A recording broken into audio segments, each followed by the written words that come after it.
अकोट शहरातील नामांकित असलेले सरस्वती विद्यालय व ज्युनियर कॉलेजचे मुख्याध्यापक भूषण ठाकूर यांच्या विरुद्ध शाळेतीलच एका पीडित शिक्षिकेनं मुख्यमंत्र्यांसहित शिक्षणाधिकारी व पोलिसात तक्रार केल्याचं वृत्त आहे. पीडितेच्या तक्रारीनुसार शाळेचे मुख्याध्यापक भूषण ठाकूर हे नेहमीच मानसिक, आर्थिक व शारीरिक छळ करीत आहेत.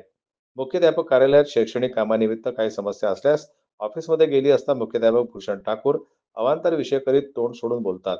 बऱ्याच वेळेस त्यांनी मला फार्म हाऊसवर नेण्याचा विषय छेडला.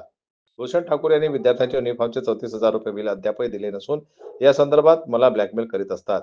शिक्षिका पीडितेच्या म्हणण्यानुसार मुख्याध्यापक भूषण ठाकूर त्यांना मानसिक त्रास देत आहेत. त्याचा कायमस्वरूपी बंदोबस्त व्हावा म्हणून 16 डिसेंबर 2024 रोजी सकाळी 11 वाजता आत्मदहन किंवा आमरण उपोषणाची परवानगी द्यावी आणि तसेच परवानगी न मिळाल्यास कायदा व सुव्यवस्था अबाधित राखून उपोषणाला बसणार अशी तक्रार पीडित शिक्षिकेनं उपविभागीय पोलीस अधिकारी अकोट यांना 6 डिसेंबर 2024 रोजी दिली.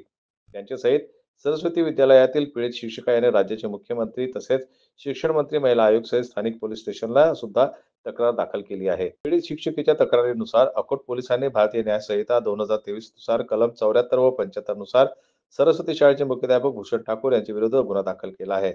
या संदर्भात न्यूज चॅनलचे अकोट प्रतिनिधी निशा लागरे यांनी शाळेच्या संचालकांशी फोनवर संपर्क साधला असता शाळेच्या संचालक व अध्यक्षांनी त्यांच्याशी फोनवर बोलणं टाळलं. एवढी मोठी नामांकित शाळा, एवढं मोठं घोटाळास्पद कृत्य संचालक मंडळ मूग गिळून बसले आहेत का? असा प्रश्न यावेळी निर्माण होत आहे. शाळेतील पीडित शिक्षिकेनेच मुख्याध्यापक भूषण ठाकूर विरुद्ध केलेली तक्रार आहे. लोकशाळेला आदर्श समजणाऱ्या अशा प्रकारावरून आता शाळेला काय समजतील? अकोट शहरातील स्थानिक नागरिकांची असे अनेक प्रश्न सध्या तरी अनुत्तरित आहेत. नेमका हा काय प्रकार असावा? या सर्व प्रकाराकडे अकोट शहर तालुक्यासहित जिल्ह्याचे लक्ष लागलेले आहे. जन्मतला न्यूजसाठी देवानंद किरकर यांची रिपोर्ट अकोटहून.